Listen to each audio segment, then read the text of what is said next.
నమస్తే, welcome to మన Penamaluru news వార్తలోని ముఖ్యాంశాలు. విశాఖలో 28వ ఈ గవర్నెన్స్ జాతీయ సదస్సును ప్రారంభించిన సీఎం చంద్రబాబు కంకిపారు మండలంలోని తెన్నేరు గ్రామంలో సిమెంట్ రోడ్డు, అంతర్గత డ్రైనేజీ పనులకు శంకుస్థాపన చేసిన నియోజకవర్గ శాసనసభ్యులు బోడే ప్రసాద్, మానవత్వం చాటుకున్న ట్రాఫిక్ కానిస్టేబుల్ ని అభినందించిన ఎమ్మెల్యే బోడే ప్రసాద్, విజయవాడ ఉత్సవ్ ప్రచార కార్యక్రమంలో ఉత్సాహంగా చిందులేస్తూ పాల్గొన్న బోడే వెంకట్రామ్, డొంక రోడ్ల అభివృద్ధిపై అసెంబ్లీలో ఎమ్మెల్యే బోడే ప్రసాద్. విశాఖలో 28వ ఈ గవర్నెన్స్ జాతీయ సదస్సును సీఎం చంద్రబాబు ప్రారంభించి డిజిటల్ ఏపీ సంచికను ఆవిష్కరించారు. ఈ సందర్భంగా సీఎం చంద్రబాబు మాట్లాడుతూ ప్రముఖ సంస్థల సహకారంతోనే అమరావతిలో క్వాంటం కంప్యూటింగ్ ఏర్పాటు చేస్తున్నామని, ఐబీఎం, పీసీఎస్ వంటి సంస్థలు వస్తున్నాయని, క్వాంటం టెక్నాలజీపై మరింత దృష్టి పెడుతున్నామని తెలిపారు. Quantum Valley with artificial intelligence, that is the deadly combination. With quantum computing, that is another area we are working. I wanted to tell you here, next 10 years are very crucial and also very inspiring.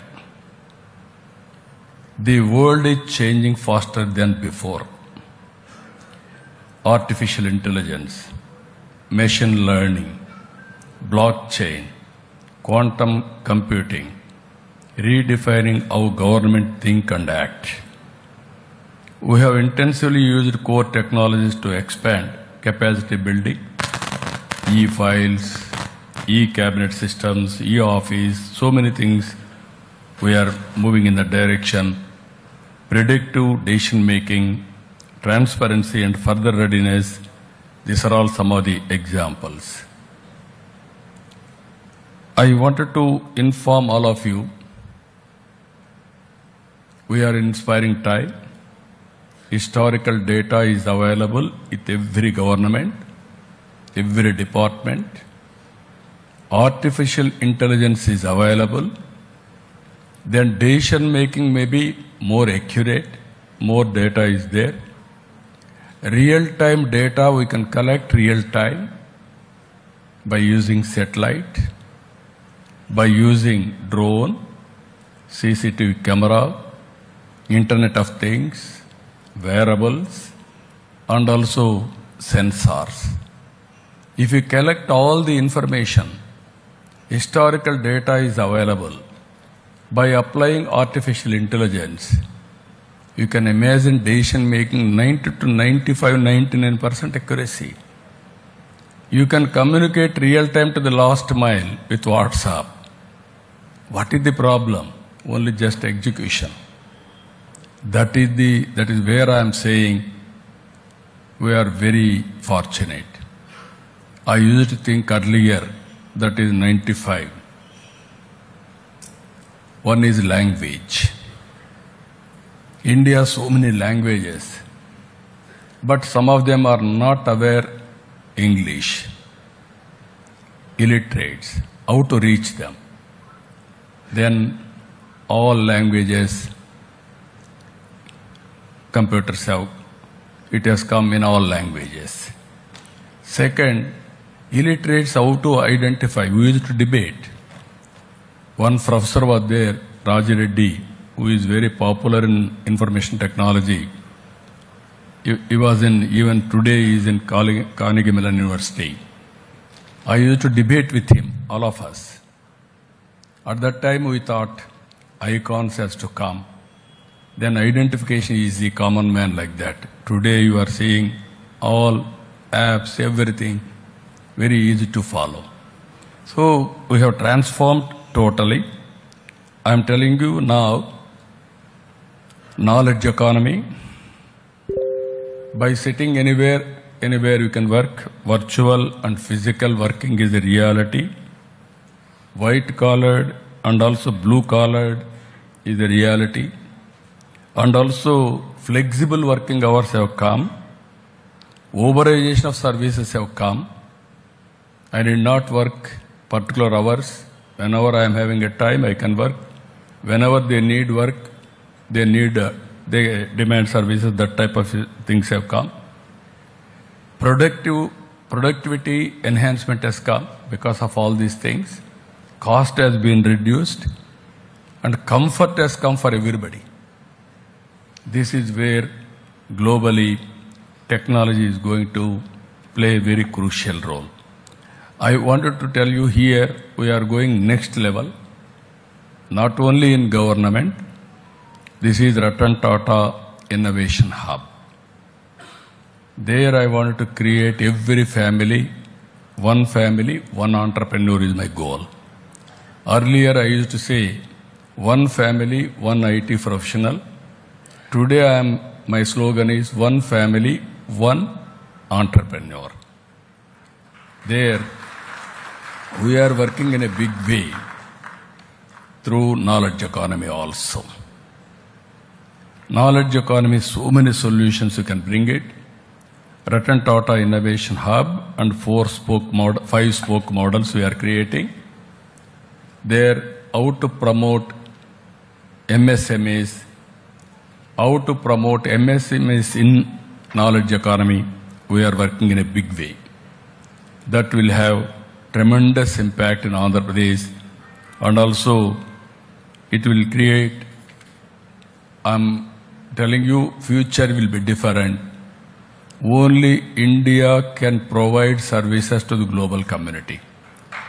Some of the countries, because of aging problem, they are having technology, they don't have people to handle technology. గత ప్రభుత్వం గ్రామాల్లో ఒక road వేయలేదని, కూటమి ప్రభుత్వం అధికారంలోకి వచ్చాక గ్రామాల రూపురేఖలు మారుస్తున్నామని ఎమ్మెల్యే బోండ ప్రసాద్ అన్నారు. కంకిపాడు మండలం తెన్నేరు గ్రామంలో సుమారు ₹1 నిధులతో నిర్మించే సిమెంట్ రోడ్డు అంతర్గత డ్రైనేజీ పనులకు ఎమ్మెల్యే బోడ ప్రసాద్ శంకుస్థాపన చేశారు. ఈ సందర్భంగా ఎమ్మెల్యే బోడ ప్రసాద్ మాట్లాడుతూ సుమారు ₹1 నిధులతో రైల్వే గేట్ నుంచి ఊరి చివరి వరకు ఘన సెంటీమీటరు రోడ్ నిర్మాణ పనులు, వన్నేరు వరకు డ్రైనేజీ పనులు చేపడుతున్నారని, గ్రామం ప్రధాన రహదారి వేయడంతో గ్రామం రూపురేఖలు మారుతాయన్నారు. ఈ కార్యక్రమంలో మార్కెట్ యార్డ్ చైర్మన్ అన్నే ధనయ్య, ఎంపీపీ నేరుసు రాజ్యలక్ష్మి, మాజీ ఎంపీపీ దేవినేని రాజా, సర్పంచ్ ఎలీషా, గ్రామ పార్టీ అధ్యక్షులు కుటుంబరావు, టీడీపీ సీనియర్ నాయకులు యార్లగడ్డ రాజా, పిఎస్ఎస్ చైర్మన్ గద్దె నాగేశ్వరరావు, ఎంపీడీఓ అనూష, బూత్ కన్వీనర్లు, కూటమి ప్రతినిధులు పాల్గొన్నారు. తెన్నేరు ప్రధాన రహదారి రైల్వే గేట్ దగ్గర నుంచి, తెన్నేరు రైల్వే గేట్ దగ్గర నుంచి ఊరు చివరి వరకు సుమారుగా ₹1 పెట్టి సిమెంట్ రోడ్డు, అలాగే వన్నేరు వరకు ఇరువైపులా డ్రైనేజీని అభివృద్ధికి శంకుస్థాపన చేయడం జరిగింది. గతంలో కూడా 2014 నుంచి 19 దాకా సుమారుగా ₹2.5 కోట్ల తెన్నేరు గ్రామంలో ఖర్చు పెట్టి అంతర్గత రహదారులన్నీ కూడా సీసీ రోడ్లుగా మార్చడం జరిగింది. ఈరోజు ఈ గ్రామానికి వచ్చి ప్రధాన సమస్య రైల్వే గేట్ దగ్గర నుంచి కోమటిగుంట లాకుల వరకు కూడా ప్రధాన రహదారి పూర్తిగా ధ్వంసమైపోయి ఉంది. 1 కిలోమీటరు ఇప్పుడు నిర్మాణం చేపట్టడం జరిగింది. మిగిలిన 1.5 కిలోమీటర్లో సుమారుగా 800 మీటర్లు ఇప్పుడు సీసీ రోడ్డు నిర్మాణం పూర్తి చేయడం జరుగుతూ ఉంది. ఇంకా మిగిలిన 2 కిలోమీటర్లు కూడా త్వరలోనే నిధులు కేటాయించి ఈ గ్రామానికి ఉన్న అతిపెద్ద సమస్యని తీరుస్తామని చెప్పి సందర్భంగా తెలియజేస్తూ ఉన్నాం. అలాగే గ్రామంలో ఉన్న అంతర్గత రహదారులు ఏదైతే ఇంకా అభివృద్ధి చేయాల్సి ఉందో దాదాపుగా 90% రోడ్లన్నీ కూడా పూర్తి చేయడం జరిగింది. ఇంకెక్కడన్నా డ్రైనేజీ కానీ రోడ్డు కానీ పూర్తి చేయాలనంటే రెండవ తప్ప ఎన్ఆర్జీఎస్ గ్రాంట్ రాగానే ఈ ఊరికి సంబంధించి అన్ని అభివృద్ధి కార్యక్రమాలకి నిధులు కేటాయిస్తామని సందర్భంగా తెలియజేస్తూ, మరి 1924లో ఎటువంటి అభివృద్ధికి నోచుకోక ఒక రోడ్డు కూడా వేయని, ఒక రోడ్డు నిర్మాణం కూడా చేపట్టిన ప్రభుత్వం ఏదైనా ఉందంటే గత ప్రభుత్వం. ఇప్పుడు మరలా మొన్న పల్లె పండగ కార్యక్రమంలో అనేక ఊర్లలో అనేక రోడ్లు నిర్మాణం పూర్తి చేయడం జరిగింది. మళ్ళీ తిరిగి ఈ రోజున ఇదే ఎన్ఆర్జీఎస్ గ్రాంట్ ద్వారా ఈ ప్రధాన రహదారి ఏదైతే కల్వర్టు, అలాగే 5 మీటర్ల రోడ్డు ఇక్కడి నుంచి ఊరు చివరి వరకు ఈ రోజున్న రోడ్డు దాదాపుగా నెల రోజుల్లో ఈ రోడ్డు నిర్మాణం కూడా పూర్తవుతుంది. ఈ ఊరికి ఒక కళను తీసుకొచ్చే రోడ్డు ఇది ఏదైతే ఉందో ప్రధాన రహదారి, అది వేసిన తర్వాత పూర్తిగా ఈ ఊరికి మొత్తం కూడా మారిపోతుందని చెప్పేసి అభివృద్ధిలో ముందుంటుందని చెప్పి సందర్భంగా తెలియజేస్తాం. తాడిగడప మున్సిపాలిటీ కానూలు గ్రామంలో మహాదేవపురం కాలనీ నుండి వృద్ధాశ్రమం వరకు 1,53,00,000 రూపాయలతో సీసీ రోడ్ల నిర్మాణాలకు శంకుస్థాపన చేసిన పెనమనూరు నియోజకవర్గం ఎమ్మెల్యే బోడే ప్రసాద్. ఈ సందర్భంగా ఎమ్మెల్యే బోడే ప్రసాద్ మాట్లాడుతూ తాడిగడప మున్సిపాలిటీ పరిధిలో అన్ని ప్రాంతాల అభివృద్ధికి సంబంధించి పెద్ద ఎత్తున నిధులు సేకరించేలా CM Chandrababu, deputy CM Pawan Kalyan సంబంధిత మంత్రులను నిరంతరం నిధులు అడుగుతున్నారని, పెనమలూరు నియోజకవర్గం ప్రజలందరికీ సంక్షేమం, అభివృద్ధి అందించడానికి కృషి చేస్తారని తెలిపారు. ఈ కార్యక్రమంలో అనుమోలు ప్రభాకర్, బెలగపూడి శంకర్ బాబు, దోనెపూడి రవి, సుంకర సాయి, యార్లగడ్డ సుచిత్ర, విజయేంద్ర, కూటమి నాయకులు, అధికారులు తదితరులు పాల్గొన్నారు. ప్రజలందరికీ కూడా ఒక శుభదినం. ఎప్పటి నుంచో మరి దాదాపుగా మురుగునీరులో ప్రయాణం చేస్తూ సరైన రహదారి, సరైన డ్రైనేజీ లేక చాలా ఇబ్బందులు పడుతూ ఉన్నారు. ప్రాంతం అయితే అభివృద్ధి చెందింది కానీ దానికి తగ్గట్టుగా ఇన్ఫ్రాస్ట్రక్చర్ డెవలప్ చేయలేకపోయారు. కానూరులో ఈరోజు ఓల్డ్ ఏజ్ హోమ్ నుంచి 80 అడుగుల రోడ్డు వరకు 8 మీటర్ల వెడల్పుతోటి సీసీ రోడ్డుని అభివృద్ధి చేయటం జరుగుతూ ఉంది. ఇది అతి తక్కువ కాలంలో సుమారుగా 30 నుంచి 40 రోజుల్లోపే రోడ్డు నిర్మాణం కూడా పూర్తవబోతూ ఉంది. మీరు ఎప్పటి నుంచో చూసింటారు, కానూరు ప్రధాన రహదారి కానీ లేకపోతే డ్రైనేజీలు కానీ అధ్వాన పరిస్థితుల్లో ఏ విధంగా ఉందో అందరూ కూడా చూశారు. దాదాపు సంవత్సరన్నర నుంచి సుమారుగా 30 కోట్ల రూపాయలు ఈ గ్రామానికి అభివృద్ధికి నిధులు కేటాయించడం, దాదాపుగా కేటాయించిన నిధులన్నీ కూడా ఖర్చు పెట్టి నిర్మాణం పూర్తి చేయడం కూడా జరుగుతూ ఉంది. ఇప్పటికి ఏదైతే టెండర్లు పిలిచామో సుమారుగా 30 నుంచి 35 కోట్ల రూపాయలు, కొత్తవి అభివృద్ధి చేపట్టకుండా పాతవన్నీ కూడా పూర్తిగా నిర్మాణ దశ పూర్తి అయిపోయిన తర్వాతే మిగిలిన కార్యక్రమాలు తీసుకుందామని చెప్పేసి కాంట్రాక్టర్ను కూడా వేగంగా అభివృద్ధి చేయమని కోరుతా ఉన్నాం. ఇప్పుడు ఏదైతే డ్రైనేజ్ ఉందో మహాదేవపురం కాలనీ నుంచి ఓల్డ్ ఏజ్ హోమ్ రోడ్డు దాకా ఆ రోడ్డుకి ఈ డ్రైనేజీ ఈ యువతల పక్కన అంటే ఆ రోడ్డుకి ఎడమ వైపున ఇక్కడికి వచ్చే డ్రైన్ అంతా కూడా మెయిన్ రోడ్డుకి వెళ్తుంది. కుడివైపున డ్రైన్ నిర్మాణం చేయబోయే డ్రైను సనత్ నగర్ నుంచి ఏదైతే బాగా ఫోర్స్గా మురుగునీరు వస్తూ ఉందో అది రైట్ సైడ్ నిర్మాణం చేయబోయే డ్రైనేజీలో నుంచి అది డైవర్ట్ చేయబోతూ ఉన్నాం. అంటే ఈ రెండు డ్రైన్లు కూడా నిర్మాణం పూర్తయితే ఇక్కడ చొక్క మురుగునీరు కూడా ఉండదు. ఇది ఒక ప్రణాళిక ప్రకారం వెళ్తూ ఉన్నాం. Old age home road drain కూడా ప్రెషర్ తగ్గియాలంటే మహాదేవపురం కాలనీ గేట్ దాకా 80 అడుగుల రోడ్డు నిర్మాణం దాదాపు 2,70,00,000 3 కోట్లు టెండర్లు పిలవడం జరిగింది. అది కూడా ఈ రోజున రివ్యూ మీటింగ్ వేసి దాన్ని కూడా సనత్ నగర్ నుంచి గేట్ దాకా ఏ విధంగా చేయాలి అనే దాని మీద ఒక డైరెక్షన్ అనేది అధికారులకు ఇవ్వడం జరిగింది.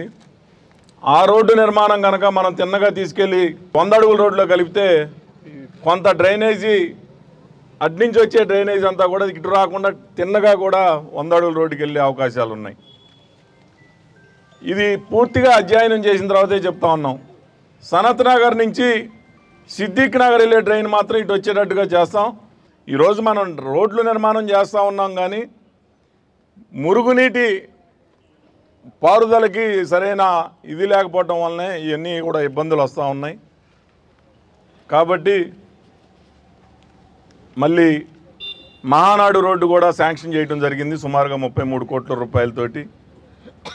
దానికి కూడా అటు ఇటు కచ్చా డ్రైన్లు వస్తాయి. భవిష్యత్తులో దానికి కూడా పక్కా డ్రైన్ల నిర్మాణంకి సిఆర్డీఐ నిధులు కేటాయిస్తుంది. కాబట్టి కొంత మురళీనగర్ ఏరియా కానీ ఆ ప్రాంతంలో ఉన్న డ్రైనేజ్ అంతా కూడా అటు దాంట్లో నుంచి వెళ్ళిపోతుంది. ఇక్కడ కానూరుకు వచ్చేసి మెయిన్ అవుట్ఫాల్ డ్రైన్ వచ్చేసి ఏలూరు రోడ్డుకి వెళ్తూ ఉంది. అదొక్కటే. లేకపోతే మురళీ రిసార్ట్ దగ్గరికి వెళ్ళి మురుగు కోళ్ళలో కలుస్తూ ఉంది. ఈ డ్రైనేజ్ అంతా కూడా అటు వెళ్ళి పడిపోతూ ఉంది. మెయిన్ సోర్స్ ఈ రెండు మాత్రమే. ఇక అంతా అంటే కానూరు పరిధిలో ఉన్న మొత్తం డ్రైనేజ్ అంతా కూడా ఆ 100 ఫీట్ రోడ్లోకి వెళ్ళి మొత్తం అటు వెళ్ళాల్సిందే. భవిష్యత్తులో మొన్నే మరి అసెంబ్లీలో కానీ లేకపోతే బయట మంత్రి గారి దగ్గర కానీ మాట్లాడటం జరిగింది. మాట్లాడినప్పుడు ఇది గ్రేటర్ విజయవాడలోకి వెళ్దామనే ఆలోచనలు చేస్తూ ఉన్నారు. ఆలోచనలు చేసినప్పుడు నేను దానివల్ల నష్టమా లాభమా, నాకు కావాల్సింది అభివృద్ధి. ఒకవేళ దాంట్లో కలవటం వలన మనం నష్టపోతే మళ్ళీ ఇది వెనకబడిన ప్రాంతంగా మిగిలిపోద్ది. నాకు మా మున్సిపాలిటీలో చేసి అభివృద్ధి చేసి ఇంత నిధులు కేటాయిస్తూ ఉంటే మాత్రం నేను ఒప్పుకుంటాను, లేకపోతే కనుక ఒప్పుకోను అని చెప్పి కరాఖండిగా కూడా చెప్పడం జరిగింది. వాళ్ళు అంటాం కార్పొరేషన్లో కలిస్తే వలన చాలా నిధులు వస్తాయి, అండర్ గ్రౌండ్ డ్రైనేజ్ వస్తుంది, అభివృద్ధికి నిధులు ఎక్కువ కేటాయిస్తారు కాబట్టి మంచి జరుగుద్దని చెప్తా ఉన్నారు. నాకు అట్లా కాదు. రాష్ట్ర విభజన జరిగినప్పుడు చట్టబద్ధత లేకుండా ఎట్లా విభజన చేసి రాష్ట్రం నష్టపోయిందో అట్లా వద్దు. నాకు ఒక హామీ అనేది ఒక జీవో ప్రకారం ఇంత నిధులు కేటాయిస్తామని చెప్తే మాత్రం చేయండి అని చెప్పి కూడా నేను కరాఖండిగా చెప్పాను. తప్పకుండా ఎక్కడా కూడా రాజీ పడే ప్రసక్తి లేదు. దాదాపు రాబోయే 3.5 సంవత్సరాల్లో మనం ఏదైతే ఈ అధ్వాన పరిస్థితి చూస్తూ ఉన్నాం అన్నీ కూడా మరి మీరే చూస్తారు. చేసి ఒక పట్టుదలతో పనిచేస్తూ ఉన్నాం. తప్పకుండా అభివృద్ధి చేసి చూపిస్తానని. కృష్ణా జిల్లా పెనమలూరు నియోజకవర్గం పెనమలూరు పోలీస్ స్టేషన్ పరిధిలోని ట్రాఫిక్ కానిస్టేబుల్గా పనిచేస్తున్న వెంకటరత్నం మానవత్వం చాటుకున్నారు. మన్నటెండలో కాళ్లకు చెప్పులు లేకుండా వెళ్తున్న పిల్లలను ట్రాఫిక్ కానిస్టేబుల్ గా విధులు నిర్వహిస్తున్నటువంటి వెంకటరత్నం గమనించి దగ్గరలో ఉన్న చెప్పులు దుకాణానికి తీసుకుని వెళ్లి పిల్లలందరికీ తన సొంత ఖర్చుతో చెప్పులు కొని పంపించారు. ఈ వీడియో సోషల్ మీడియాలో వైరల్ కావడంతో మంచి పనులు చేసే మనసున్న మనుషులని ప్రోత్సహించే శాసనసభ్యులు Bode Prasad traffic circle inspector Venkatanarayana constable వెంకటరత్నంను శాలువాతో సత్కరించి పుష్పగుచ్చం ఇచ్చి అభినందించారు. ఆంధ్రప్రదేశ్ రాష్ట్ర ప్రభుత్వ సహకారంతో సొసైటీ ఫర్ వైబ్రెంట్ విజయవాడ సారథ్యంలో world's biggest festive Carnival Vijayawada Utsav ఈ కార్యక్రమం ప్రచారంలో భాగంగా తాడిగరప మున్సిపాలిటీ పోరంకిలో నృత్య ప్రదర్శన నిర్వహించారు. కూటమి ప్రభుత్వం అధికారంలోకి వచ్చాక దసరా ఉత్సవాలను అంగరంగ వైభవంగా నిర్వహిస్తుంది. ఈ నెల 22వ తేదీ నుంచి నిర్వహించే దసరా ఉత్సవాలను పురస్కరించుకుని నగరంలో 4 ప్రధాన వేదికలపై ఆధ్యాత్మిక వాతావరణం, సంప్రదాయ కళలు, ఆధునిక సంగీతం, వినోదం ద్వారా భక్తులకు అద్భుతానుభూతి పంచేందుకు ఆంధ్రప్రదేశ్ రాష్ట్ర ప్రభుత్వ సహకారంతో సొసైటీ ఫర్ వైబ్రేట్ విజయవాడ సారథ్యంలో world biggest carnival Vijayawada Utsav ప్రారంభోత్సవ కార్యక్రమం పున్నమి ఘాట్యందు నిర్వహిస్తున్నారు. ఈ కార్యక్రమం ప్రచారంలో భాగంగా తాడిగరప మున్సిపాలిటీ పోరంకిలో శాసనసభ్యులు బోడే ప్రసాద్ తనయుడు యువ నాయకుడు చిన్నారులతో బోడే వెంకటరాం ఉత్సాహంగా పాల్గొని డాన్స్ వేస్తూ ఉత్సాహపరుస్తూ ప్రచారం నిర్వహించారు. కరెంట్ స్తంభాల వల్ల అభివృద్ధికి అంతరాయం కలుగుతుందని క్రమబద్ధీకరణ చేయాలని అసెంబ్లీలో ఎమ్మెల్యే బోడే ప్రసాద్ మాట్లాడారు. పట్టణాల్లో గాని పల్లెల్లో గాని అభివృద్ధి జరిగే సమయంలో విద్యుత్ స్తంభాల వల్ల కొన్ని ఆటంకాలు ఎదురవుతున్నాయని, రోడ్లలో డ్రైనేజీ ఉన్నవైపు ఒక క్రమబద్ధీకరణగా కరెంటు స్తంభాలను ఏర్పాటు చేయాలని ఒక గైడ్ లైన్స్ తీసుకొచ్చి ఖర్చును తగ్గించి క్రమబద్ధీకరణ చేయాలని ఎమ్మెల్యే బోడే ప్రసాద్ కోరారు. ధన్యవాదాలు అధ్యక్ష. మంత్రి గారి దృష్టికి ఇంకో సమస్య తీసుకొస్తా ఉన్నాం. ఈ పట్టణాల్లో కానీ పల్లెటూరులో కానీ రోడ్డు వైండింగ్ చేసేటప్పుడు వీళ్ళు స్తంభాలు కాంట్రాక్టర్కి ఇస్తా ఉన్నారు. పోల్స్ ఎక్కడైతే రోడ్ సైడ్ కొత్తగా డెవలప్ అయ్యే చోట ఆ పోల్స్ రోడ్డు మధ్యలో వేసేస్తున్నారు సార్. మనం రోడ్డు వైండింగ్ చేయాలంటే తీస్తే డబ్బులు కట్టాలి, ఒక స్తంభం వేయాలంటే డబ్బులు కట్టాలి, ప్లస్ మళ్ళీ ఎక్కడన్నా మొక్కలు ప్లాంటేషన్ చేయాలంటే ఆ స్తంభాలన్నీ కూడా అడ్డుగా ఉంటున్నాయి. వీళ్ళు కొమ్మలు కొట్టేవాళ్ళు కొమ్మలు కొట్టకుండా చెట్టు మొదలు నరికేస్తున్నారు సార్. ఇప్పుడు ఆ మిషన్ తీసుకొచ్చేసి కింద మొదలు నరికేస్తున్నారు. మేము చెట్లు పెడతా ఉన్నాం, పక్కన నరుక్కుంటూ వెళ్తా ఉన్నారు. అదొక ప్రధాన సమస్య అయితే ఈ స్తంభాలు రోడ్డు మధ్యలో వేయటం అనేది ఒక ప్రధాన సమస్య. అక్కడ ఉన్న సర్వే డిపార్ట్మెంట్తో కానీ అక్కడ పంచాయతీ వాళ్ళతో కానీ వాళ్ళు ఏమీ సంప్రదించకుండా రోడ్డు మధ్యలో పోల్ వేస్తే రోడ్డు ఒక పోల్ తీసి వేయాలంటే 15,000 20,000 మళ్ళీ పంచాయతీ వాళ్ళు కానీ ఇంజనీరింగ్ డిపార్ట్మెంట్ కానీ ఏదైతే డెవలప్ చేస్తా ఉన్నారో ఆ డిపార్ట్మెంట్ కానీ డబ్బులు కట్టాల్సి వస్తుంది. ఒక గైడ్ లైన్స్ అనేది వాళ్ళకి ఇచ్చి డిపార్ట్మెంట్కి వాళ్ళు రోడ్డు మార్జిన్లో ఒక పోల్ వేసేటట్టు డ్రైన్ ఏ పక్క అయితే వస్తుందో ఆ పక్కన ఎలక్ట్రికల్ పోల్ ఉంటే రెండో పక్క మనం మొక్కలు పెట్టుకోవచ్చు. ఒక్కొక్క రోడ్లో అయితే 2 పక్కల ఎలక్ట్రికల్ పోల్స్ 3 వరుసలు ఎలక్ట్రికల్ పోల్స్ అసలు ఒక పద్ధతి అనేది లేకుండా జరుగుతోంది. దాని మీద చర్యలు తీసుకోమని మంత్రి గారిని మీ ద్వారా అధ్యక్ష కోరటం జరుగుతోంది. రైతు జీవితంలో డొంక రోడ్లకు ఉన్న ప్రాముఖ్యత అపారమని అసెంబ్లీలో ఎమ్మెల్యే బోడ ప్రసాద్ గుర్తు చేశారు. డొంక రోడ్లు కేవలం మార్గాలు కావు, ఇవే రైతు కష్టానికి, ఆహార భద్రతకు నేరుగా అనుబంధమని, కానీ ప్రస్తుతం వీటి దుస్థితి రైతులను తీవ్ర ఇబ్బందులకు గురి చేస్తోందని ఆవేదన వ్యక్తం చేశారు.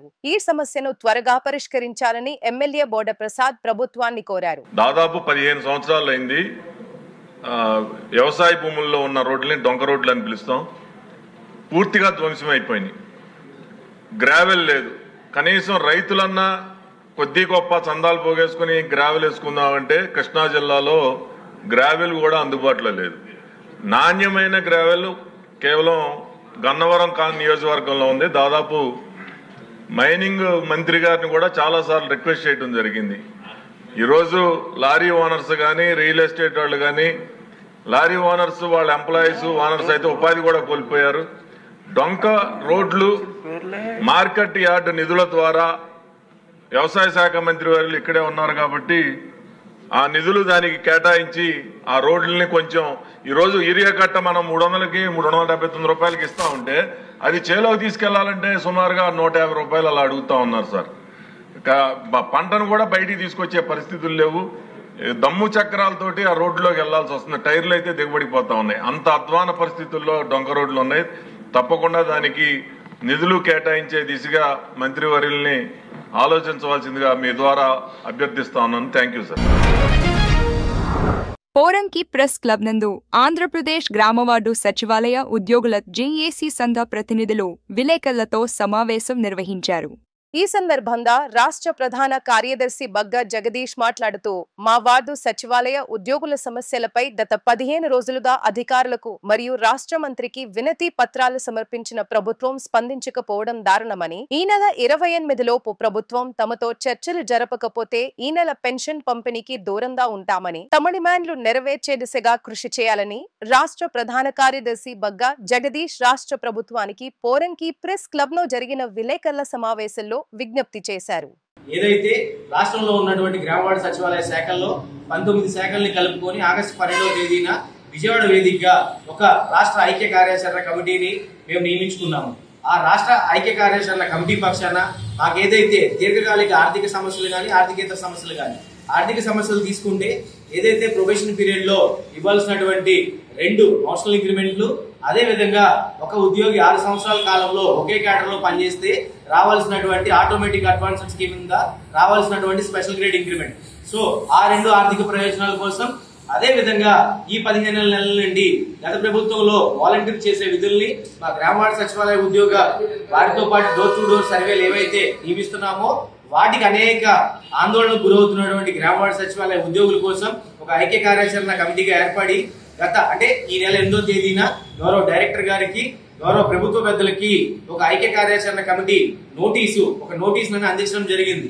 ఆ నోటీసులో మేము ప్రధానంగా మాకున్నటువంటి ఈ ఆర్థిక సమస్యలు కానీ ఆర్థికేతర సమస్యలు కానీ పరిష్కరించిన పక్షంలో మేము ఒక ఐక్య కార్యాచరణతో ముందుకెళ్లి అవసరమైతే సమ్మెకు కూడా వెనకాడబోమని చెప్పి తెలియజేశాం. నోటీస్ ఇచ్చి దాదాపు 15 రోజులు గడుస్తున్న ప్రభుత్వ పెద్దల నుంచి ఇంతవరకు మా ఐక్య కార్యాచరణ కమిటీకి ఎటువంటి చర్చలకు పిలవకుండా అనవసరంగా కాలయాపన చేస్తున్నారు. మేము ఆల్రెడీ నోటీసులో చెప్పి ఉన్నాం, మీరు కనుక చర్చలకు పిలవని పక్షంలో మేము అవసరమైతే మీరు ఏదైతే అక్టోబర్ 1వ తేదీన పెన్షన్ పంపిణీకి సంబంధించి ఆ పెన్షన్ పంపిణీ అనేది ఇతర ప్రత్యామ్నాయ మార్గాలుగా ఇచ్చుకోవాలని మా గ్రామవార్డు సచివాలయ ఉద్యోగులు ఎక్కడా కూడా సహకరించబోరని చెప్పి ఆల్రెడీ తెలియజేసి ఉన్నాం.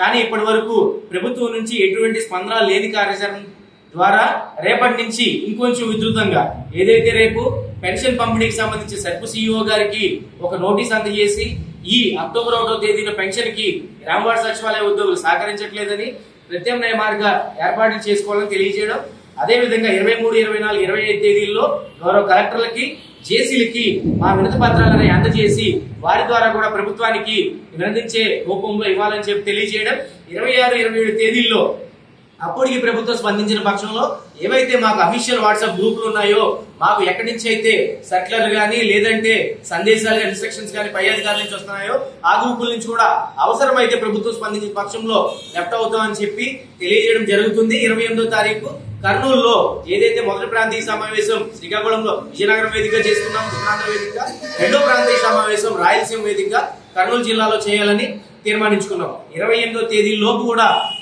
ఇవ్వని పక్షంలో, ప్రభుత్వం పిలుపు ఇవ్వని పక్షంలో, మా ఐక్య కార్యాచరణ కమిటీతో చర్చలు జరపని పక్షంలో 29వ తారీఖు అవసరమైతే పెన్షన్ పంపిణీ నగదు డ్రా చేసే విషయంలో కూడా మేమంతా ఐక్య కార్యాచరణతో దాన్ని కూడా నిలుపుదల చేస్తామని చెప్పి మా ఐక్య కార్యాచరణ కమిటీ పక్షాన తీర్మానం చేసుకోవడం జరిగింది. వార్తలు ముగించే ముందు ముఖ్యాంశాలు మరోసారి. విశాఖలో 28వ ఈ గవర్నెన్స్ జాతీయ సదస్సును ప్రారంభించిన సీఎం చంద్రబాబు. కంకిపారు మండలంలోని తెన్నేరు గ్రామంలో సిమెంట్ రోడ్డు, అంతర్గత డ్రైనేజీ పనులకు శంకుస్థాపన చేసిన నియోజకవర్గ శాసనసభ్యులు బోడే ప్రసాద్. మానవత్వం చాటుకున్న ట్రాఫిక్ కానిస్టేబుల్ ని అభినందించిన ఎమ్మెల్యే బోడే ప్రసాద్. విజయవాడ ఉత్సవ్ ప్రచార కార్యక్రమంలో ఉత్సాహంగా చిందులేస్తూ పాల్గొన్న బోడే వెంకట్రామ్.